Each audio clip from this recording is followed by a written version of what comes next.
Como me tocó un panel de legislación, en lugar de enumerar las normas que puede llegar a ser muy aburrido, voy a hablar más bien de los problemas que hay con algunas normas actuales, pero antes que nada quiero decir que aunque estoy en un panel de legislación, aunque no hubiera legislación, aunque no hubiera una legislación que desarrollara todo este tema, nosotros de todos modos tendríamos derecho al goce de los bienes patrimoniales, o como se los llama más modernamente, al goce de los bienes culturales. Bienes culturales es una noción que nos permite englobar más cantidad de bienes y más diversidad de bienes que los inmuebles, que son creo que los primeros que llamaron la atención sobre esta temática.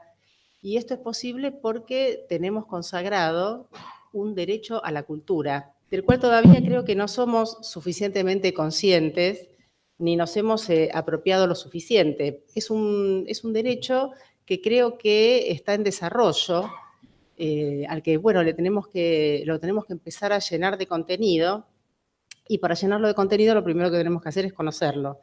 Entonces, nosotros tenemos normas superiores a las leyes que consagran este derecho al disfrute de la cultura.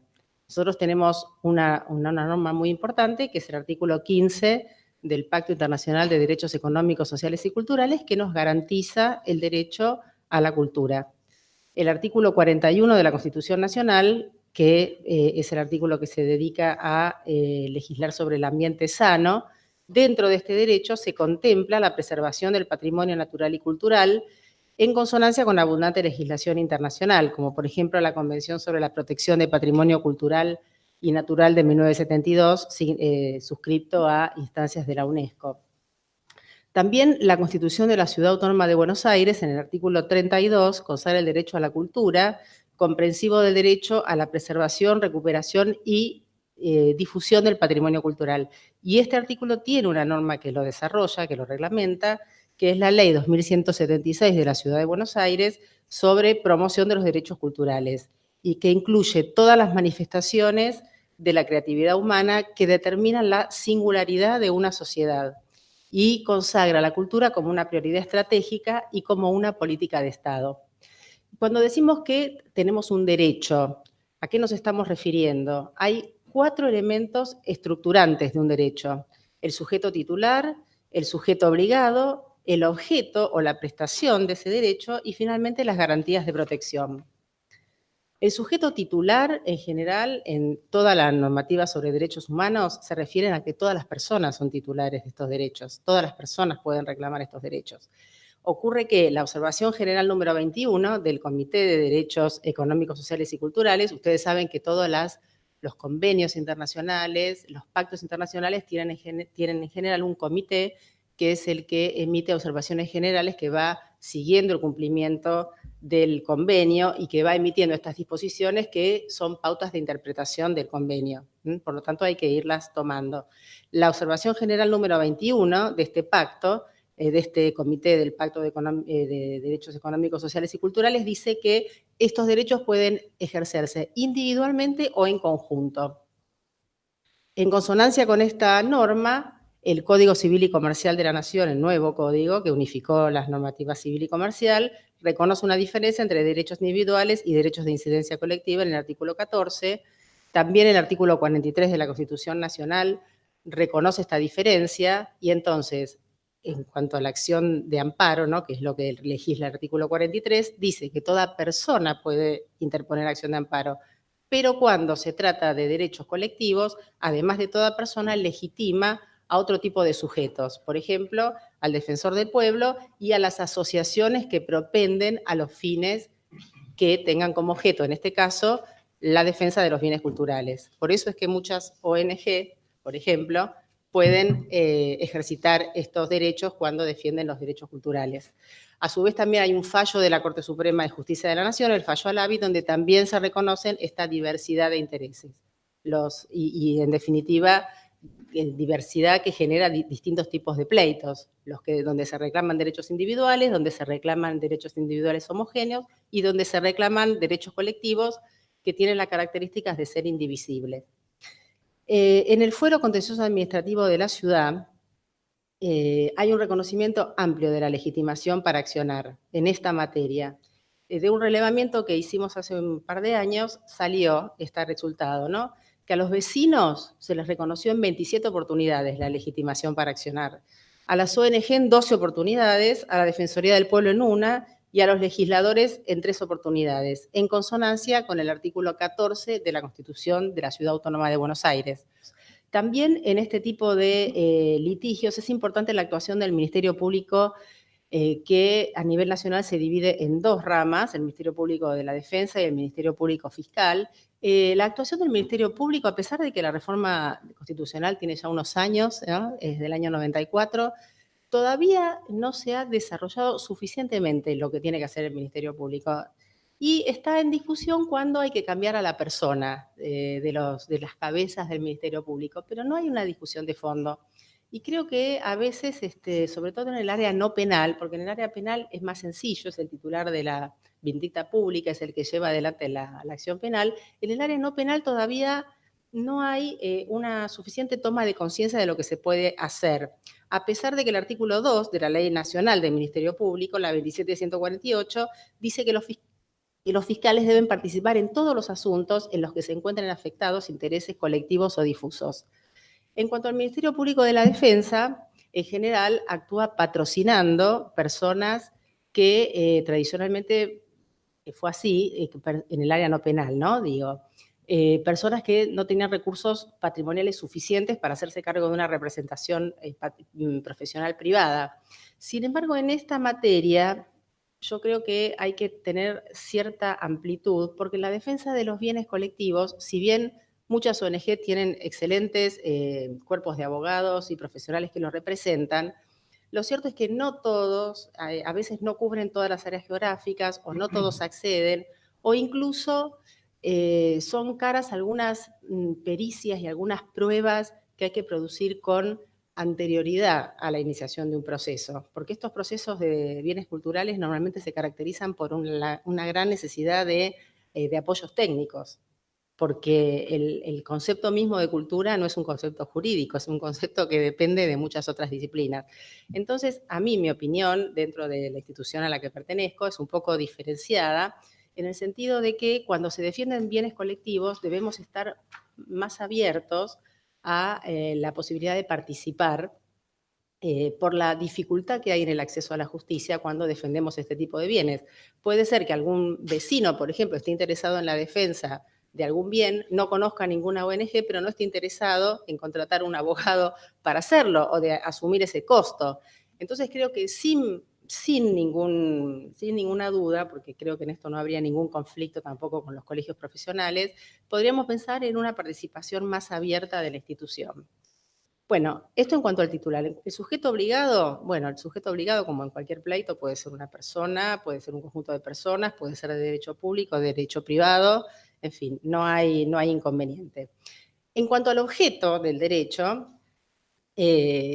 bueno, la caracterización de los bienes culturales, como decía, es algo complejo que debe hacerse desde distintas disciplinas, las cuales van siendo recogidas en instrumentos jurídicos, que en general son los instrumentos internacionales, que son los primeros que pusieron la atención sobre la defensa de los bienes culturales. En general, estos instrumentos no tienen un concepto de cultura, y esto es para evitar una fosilización de ese concepto, pero sí se incluye en la observación general número 21 algunas pautas para saber qué es cultura. Y, por ejemplo, incluye esto, lo leo textual: las formas de vida, el lenguaje, la literatura escrita y oral, la música y las canciones, la comunicación no verbal, los sistemas de religión y creencia, los ritos y las ceremonias, los deportes y juegos, los métodos de producción o la tecnología, el entorno natural y el producido por el ser humano, la comida, el vestido, la vivienda, así como las artes, costumbres, tradiciones por las cuales individuos, grupos y comunidades expresan su humanidad y el sentido que dan a su existencia, y configuran una visión del mundo que representa su encuentro con las fuerzas externas que afectan a sus vidas. La cultura refleja y configura los valores del bienestar y la vida económica, social y política de los individuos, los grupos y las comunidades. Y esta es una enumeración no taxativa, pero que es suficientemente amplia. El único límite que se pone al reconocimiento de un bien cultural es, aunque signifique prácticas ancestrales, prácticas o actividades que hoy en día son consideradas lesivas de los derechos humanos. Y los tipos de obligaciones que generan estos derechos culturales pueden ser distintos. Respetar, por un lado, o sea, abstenerse de participar, proteger, es decir, tomar medidas para intervenir, para que otros actores no interfieran en el proceso del disfrute de la cultura sobre un bien determinado, y cumplir, es decir, la adopción de medidas adecuadas que fundamentalmente son a cargo del Estado, pero también pueden estar a cargo de particulares. De este relevamiento que les decía que se hizo en la Ciudad de Buenos Aires, que se hizo en 2015, de 43 causas que tramitaron sobre esta temática, los objetos fueron estos, o sea, están agrupados por afinidad. Protección de vagones del subterráneo de la línea A, 2. Protección de calles adoquinadas, 6. Protección de inmuebles o conjuntos de inmuebles, 18. Protección de estaciones de tren y su entorno, 2. Protección de parques y espacios públicos, 3. Protección de cines y teatros, 3. Protección de bares y confiterías tradicionales, 2. Protección de monumentos, 3. Protección de iglesias y capillas, 3. Y protección de hospitales, 1. Como se darán cuenta, la mayoría son de bienes, muebles o inmuebles. Pero bueno, esto, por eso les digo que todavía falta asumir todo lo que se puede hacer. ¿Cuál ha sido la tipología más común de objeto dentro de los procesos estos que les digo que se han hecho hasta 2015? El cese del accionar lesivo, es decir, obligación de no hacer o de abstención, y en ese sentido, por ejemplo, se ordenó la suspensión de obras de demolición en predios de valor patrimonial catalogados o no, como el Teatro El Picadero, la Casa Millán, la Villa Rocatagliata, la Casa de Evaristo Carriego, la Plaza Las Heras o el conjunto arquitectónico de la Iglesia de Guadalupe. También se solicitaron muchas medidas de protección, es decir, obligaciones de hacer, como la puesta en valor de la estación Coglan, el mantenimiento del complejo edilicio Barranca Peña, de la Manzana Irurtia, de la Casa de Jerónimo Potestá y de los vagones de la Brujoise, que son los vagones del subterráneo de la línea A, que eran de madera, eran la línea más antigua de subterráneos.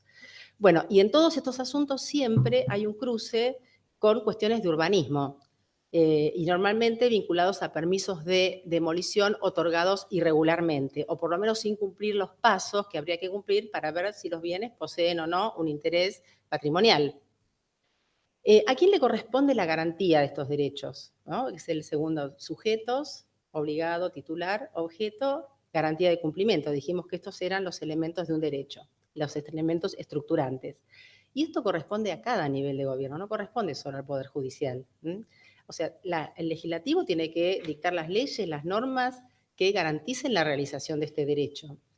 El área administrativa tiene que garantizar o realizar actividad administrativa que también garantice el orden de estos derechos, y fundamentalmente lo que debería hacer es propiciar la participación de él o los titulares.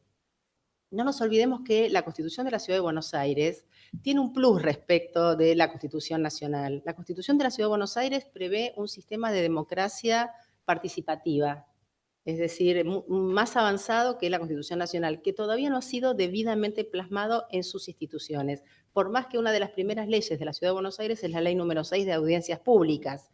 Pero a ver, aquí de lo que se trata es de tratar, de, como dice algún filósofo muy conocido que se dedica a la comunicación, de lograr una comunicación pública orientada al entendimiento, porque muchas veces las audiencias, bueno, se conciben más bien como un desahogo de distintos actores y después eso no se pone en común y no se logra plasmar en mejoras de los proyectos presentados inicialmente, en acuerdos, en generación de consensos. Entonces ahí todavía falta un paso. Bueno, y finalmente, por supuesto, el Poder Judicial, cuya misión, además de juzgar los asuntos litigiosos, es la de facilitar el acceso a la justicia, sobre todo de colectivos que tienen dificultades en este acceso, como garante final de los derechos, en este caso de los derechos culturales. Concretando en lo posible este famoso derecho que en algún momento del que habló Henri Lefebvre, de la concreción del derecho a la ciudad, que en definitiva es que la ciudad no se convierta en una mercancía exclusivamente al servicio de los intereses de la acumulación de capital. O sea, esto puede ocurrir, pero también deben ocurrir otras cosas. Bueno, ¿y qué tipo de proceso se arma, proceso judicial, cuando ya hay que recurrir a esta última garantía? Bueno, como dije antes, los procesos que se arman para la defensa de estos bienes son procesos de tipo colectivo.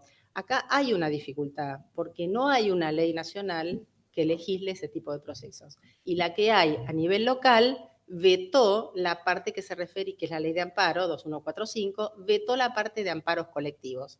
Entonces, cuando se hace este tipo de procesos, si estuvieran bien hechos, que bueno, también en el Poder Judicial vamos paso a paso y a veces con muchos errores, pero lo primero que debería haber, como no hay una ley que legisle estos procesos, pero sí está dicho por la jurisprudencia que estos procesos pueden hacerse, y el caso Alavi es un caso, lo primero que debería haber en un juicio de estos es un despacho ordenador, es decir, que adecuara el proceso vigente a los intereses que se están defendiendo. Y la consecuencia primaria de este proceso ordenador, de este despacho ordenador, que así se llama las providencias de los jueces, sería decir cómo va a ser el proceso.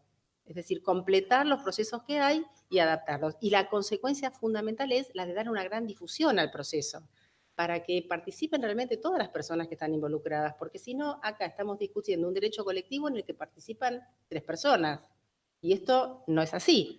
Entonces, bueno, acá y van a ser procesos muy complejos porque puede haber muchos tipos de intereses, muchos tipos de opiniones, y bueno, gestionar estos procesos no es muy fácil. Hay que tener predisposición y la verdad que hay que tener cierto talento.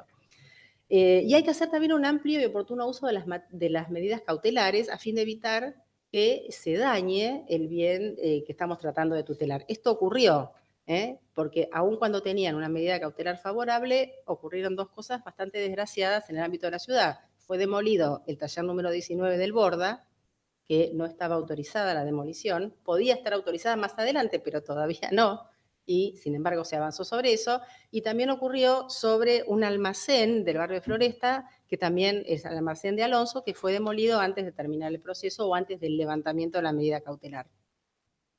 ¿A qué nivel de gobierno le corresponde legislar sobre los bienes culturales? Como les dije antes, esto es concurrente. Ustedes saben, el federalismo funcionaría bien si se diese una de las reglas que genera la estructura federal, que es la de coordinación. Desgraciadamente, muchas veces esto no funciona. Tuvimos un ejemplo en la ciudad de Buenos Aires, hubo en el Fuero Contencioso Administrativo de la ciudad 2 causas relacionadas con un monumento, que era el monumento a Colón, que pasaron a la Justicia Contencioso Administrativo Federal finalmente porque también estaba como parte del Estado Nacional.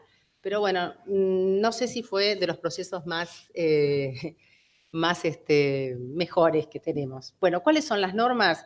No las voy a enumerar porque ya más o menos las dije, pero sí tenemos que nombrar una, que es la del año 72, Convención sobre Protección Patrimonial del Patrimonio Cultural y Natural de la UNESCO. Hay muchas otras. La Constitución Nacional, ya los dije. Hay normas legales a nivel nacional, no hay una única ley de patrimonio, hay leyes que tutelan distintos tipos de bienes. Hay una ley, la 27103, que regula la actuación de la Comisión Nacional de Monumentos, Bienes y Lugares Históricos. Luego hay una ley que tutela la defensa y la custodia del patrimonio arqueológico y paleontológico. Hay una ley general del ambiente, hay una ley que tutela los teatros, hay una ley penal. Y en la ciudad está fundamentalmente la ley 1227 sobre patrimonio cultural, que también tiene una definición muy amplia. Esta ley, el problema que hay es que, bueno, no se hacía el catálogo que se tenía que hacer, entonces salió otra ley del año 2007 que establecía una promoción especial de protección patrimonial para los inmuebles cuyos planos estuvieran registrados o hubieran sido construidos antes del año 41. Digo esto y ya termino. Esta ley fue prorrogada por distintas leyes hasta el año 2011. El año 2011 no se prorrogó más, con lo cual quedaba un campo orégano para la destrucción. Se prorrogó por un pleito que se hizo y todavía está prorrogada. Bueno, esta norma, en el marco del proceso, se hizo un convenio con la Facultad de Arquitectura y hace poco se entregaron los resultados. Fueron relevados 154.000 inmuebles. Estos son los anteriores a 1941, ¿no? Construidos o con planos registrados. de los cuales 5.281 fueron sometidos al dictamen de un organismo que es el que dice si tienen o no valor patrimonial. Como resultado de esa labor, 2.074 fueron desestimados y 3.207 fueron ratificados en su valor patrimonial, es decir, 2,1% de los inmuebles relevados. Estos inmuebles fueron incorporados al catálogo preventivo, pero hasta abril de 2018 solo habían ingresado para su tratamiento en la legislatura porteña 2 expedientes correspondientes a 2 comunas nada más, porque esto fue dividido por comunas y en la Ciudad de Buenos Aires hay 15. Bueno, finalmente el 3 de mayo fueron sancionadas las leyes, o sea, se protegieron por ley los bienes inventariados y catalogados de esas 2 comunas. Restan las 13 comunas restantes, y ustedes saben que esto es importante porque tiene que haber una distribución geográfica armónica. Bueno, este trabajo todavía queda por hacer. Ahora hay una norma que puede llegar a modificar esto, que es el nuevo Código Urbanístico. Este código, ustedes lo pueden ir siguiendo, tuvo una aprobación en primera lectura, pero, o sea que hay que tener 2 lecturas, 2 pasajes, digamos, por votaciones de la legislatura, y en el medio se hacen audiencias públicas. Fue aprobado con 34 votos, con 20 votos en contra y con 6 abstenciones. Entonces, bueno, esperemos que este paso por la instancia de diálogo, de audiencias públicas, permita mejorar esas mayorías, lo cual va a indicar un consenso en un tema donde el consenso es importante. Muchas gracias. Muchísimas gracias, Mariana.